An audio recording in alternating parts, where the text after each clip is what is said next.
اور تالیک دالان میں گزرتا ہوا سیدھا اس کے اپنے کمرے تک لے گیا۔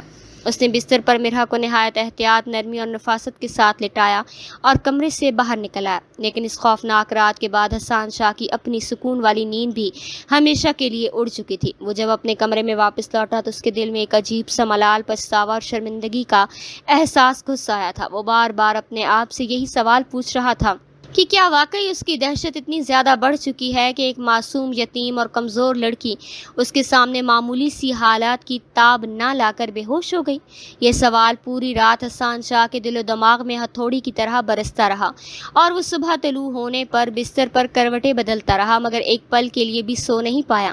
اگلی صبح جب سورج کی پہلی زرد کرن نے حویلی کی پرانے جنگ زدہ روشن دانوں سے اندر جھانکا تو فضا میں رات کے اس طوفان کے بعد ایک عجیب سا مردہ سکون اور خنکی پھیلی ہوئی تھی۔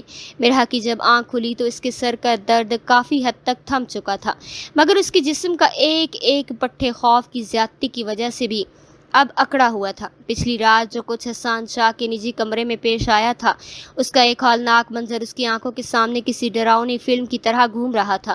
وہ انتہائی کمزوری کے عالم میں بمشکل بستر سے اٹھی اور اپنے کمرے میں باہر نکلنے کا ارادہ کیا۔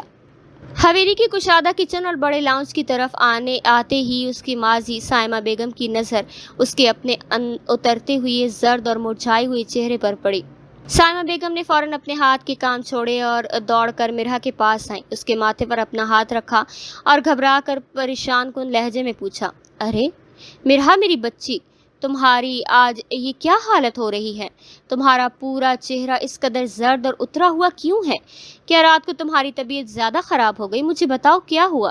مرحا نے اپنے کانپتے ہوئے کمزور ہاتھوں سے پانی کا گلاس اٹھایا اور بمشکل ایک گھونٹ پی کر انتہائی دھیمی سی سکتی ہوئی آواز میں بولا، مامی وہ بات یہ ہے کہ رات کو جب میرے سر میں درد ہوا تو میں چائے لینے اٹھی تھی اور اندھیری کی وجہ سے راستہ مکمل طور پر بھول کر غلطی سے میں حسان بھائی کے پرائیویٹ کمرے میں چلی گئی۔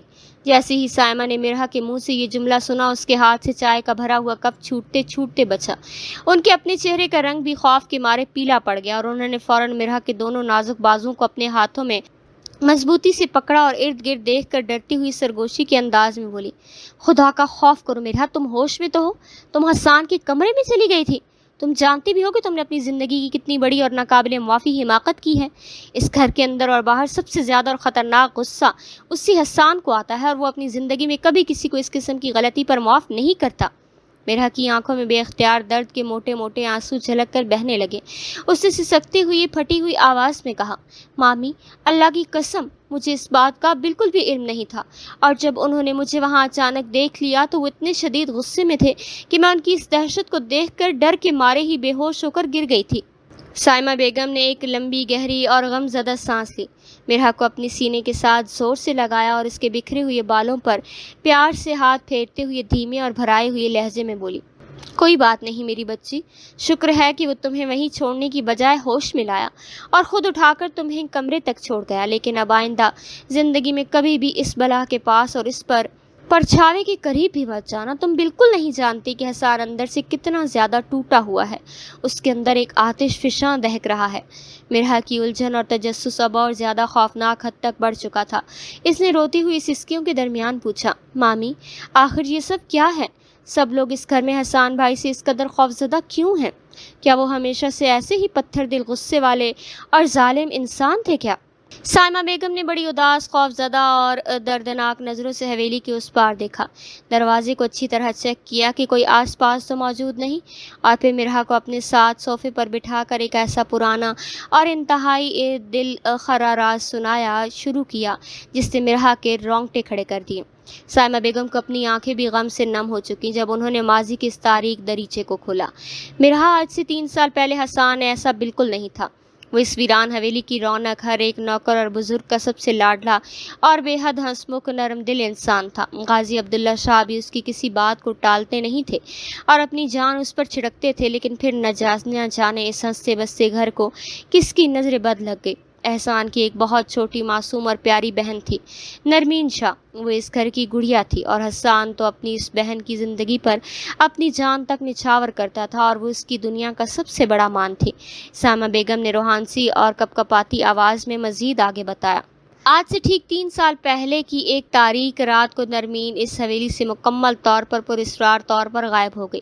حسان اس وقت کسی بہت بڑے کاروباری سلسلے کی وجہ سے ملک سے باہر گیا ہوا تھا۔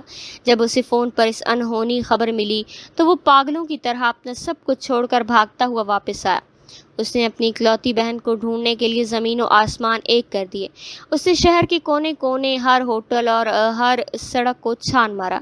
پولیس کے ہزاروں چکر کاٹے مگر نرمین کو زمین نکل گئی یا آسمان کھا گیا، کوئی سراغ نہیں ملا۔ صرف شہر کے ایک سنسان سمندر کے کنارے اس کی لاوارث اور ویران گاڑی کھڑی ملی تھی جس کے اندر اس کا سارا سامان موجود تھا۔ مرحا کا دل اس دردناک کہانی کو سن کر اندر سے دہل گیا اور اس کے منہ سے نکلا، تو پھر کیا وہ اب زندہ ہے؟ سائمہ بیگم نے اپنے سر کو نفی میں ہلایا اور ایک تلخ دردناک حقیقت بیان کی۔ اس کے بعد اس شہر کے لوگوں نے اور ہمارے اپنے ہی مفاد پرست رشتہ داروں نے طرح طرح کی غلیظ، جھوٹی اور گھٹیا افواہیں پھیلانا شروع کر دی۔ نرمین کسی غیر مرد کے ساتھ بھاگ گئی اور اسے اس خاندانی نام پر ہمیشہ کے لیے کالک مل دی، لیکن حسان اپنی بہن کی پاکیزگی، کردار اور تربیت پر اپنی جان دیتا تھا۔ وہ بخوبی جانتا تھا کہ نرمین اپنی مرضی سے کہیں نہیں گئی، بلکہ اسے کسی اپنوں نے ہی دھوکہ دیا ہے یا اسے راستے سے ہمیشہ کے لیے ہٹا دیا۔ لیکن افسوس کہ ہمارے ہی گھر کے کچھ ایسے قریبی اور آستین کے سانپ لوگ موجود تھے جن کی نیتوں میں کھوٹ تھا، اور انہوں نے پورے معاملے کو دبا دیا اور پولیس کو غلط رخ پر ڈال دیا۔ اس دن سے حسان کے اندر کا وہ زندہ ہنسمکھ انسان ہمیشہ کے لیے مر گیا اور اس کی جگہ اس پتھر دل، شک مزاج، بے رحم اور خرانٹ غصے والے حسان نے لے لی جسے آج تم اس حویلی میں دیکھ رہی ہو۔ یہ سب کچھ سن کر مرحا کے دل میں حسان کے لیے جو خوف اور دہشت بیٹھی تھی وہ اب ایک گہرے سلگتے ہوئے اور دردناک احساس میں تبدیل ہو چکی۔ اسے اب جا کر مکمل طور پر سمجھ آ رہی تھی کہ حسان کی اس ظاہری سختی، تلخی اور بے پناہ رعب کے پیچھے دراصل کس قدر بڑا درد، صدمہ اور غم چھپا ہوا ہے۔ اس بڑے واقعے کے بعد مرحا نے خود ہی احتیاطاً یہ فیصلہ کیا کہ وہ ہمیشہ کے لیے حسان کی نظروں سے دور رہے گی اور کبھی بھی جان بوجھ کر اس کے سامنے نہیں آئے گی۔ وہ دن بھر اپنے کمرے میں رہتی یا کچن میں مامی کی مدد کرتی، لیکن یہ حویلی اتنی بڑی بھی نہیں تھی کہ دو انسان ایک ہی چھت کے نیچے رہتے ہمیشہ کے لیے ایک دوسرے سے نظریں چرا سکے۔ ایک دوپہر کا وقت تھا جب گھر کے تمام مرد حضرات کسی ضروری کام سے باہر گئے ہوئے تھے اور سائمہ بیگم دوپہر کی دوا لے کر اپنے کمرے میں آرام کر رہی تھی۔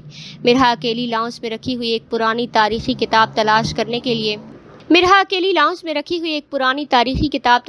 کے لیے کتابوں کی بڑی الماری کے پاس گئی۔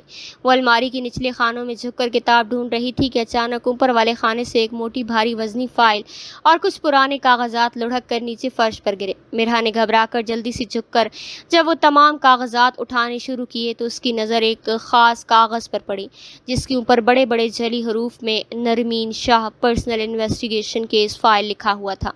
تجسس، خوف اور ایک انجانی کھینچ کے مارے اس کے ہاتھ خود بخود ہوا میں رک گئے۔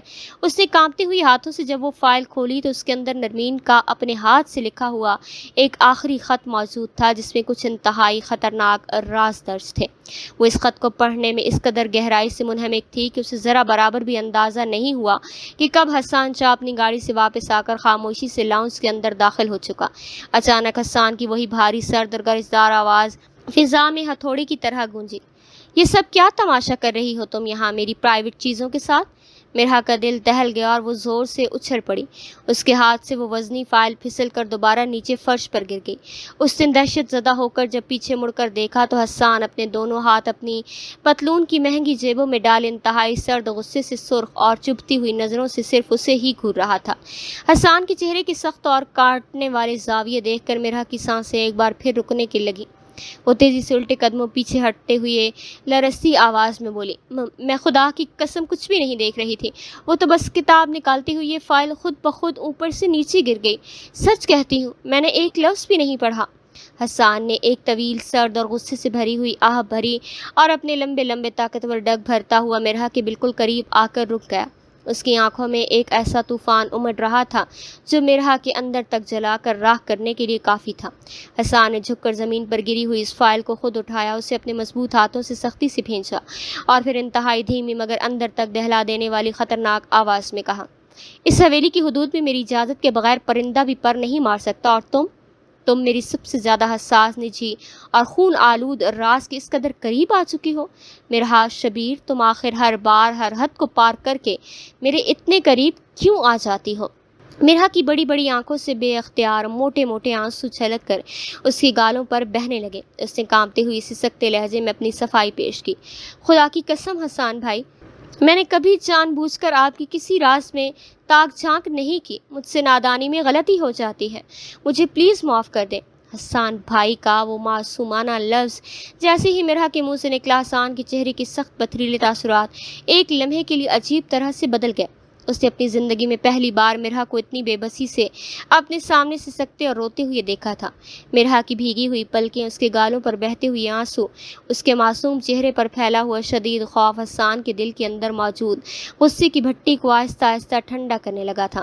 حسان نے اپنا دوسرا ہاتھ آگے بڑھایا اور اس فائل کو الماری کے اندر واپس رکھ دیا۔ پھر اس نے اپنی سخت ترین گہری نظریں مرہا کے روتے ہوئے چہرے پر نگائیں اور ایک جملہ کہا جس کی مرہا نے خواب میں بھی توقع نہیں کی تھی۔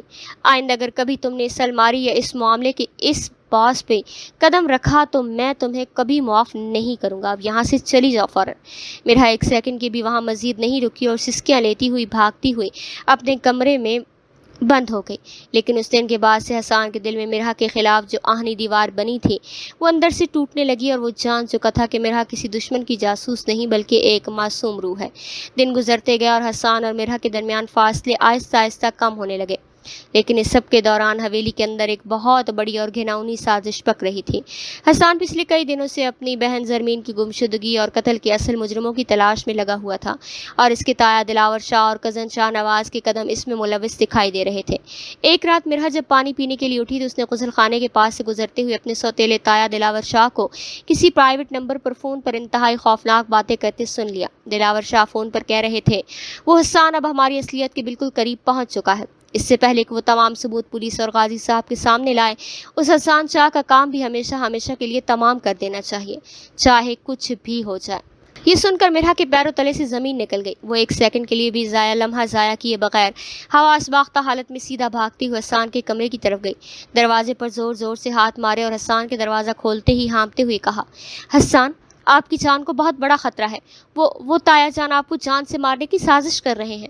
میں نے اپنے کانوں سے انہیں کہتے سنا۔ مرہا کے چہرے پر اپنے لیے اس قدر بے پناہ فکر اور خوف دیکھ کر حسان کا دل اندر تک پگھل گیا۔ اس نے اپنا ہاتھ بڑھا کر مرہا کے کانپتے ہوئے بازو کو تھام لیا اور نرم دھیمے لہجے میں کہا، پریشان مت ہو مرہا، جب تک تم میرے سامنے ہو اس دنیا کی کوئی طاقت مجھے نقصان نہیں پہنچا سکتی۔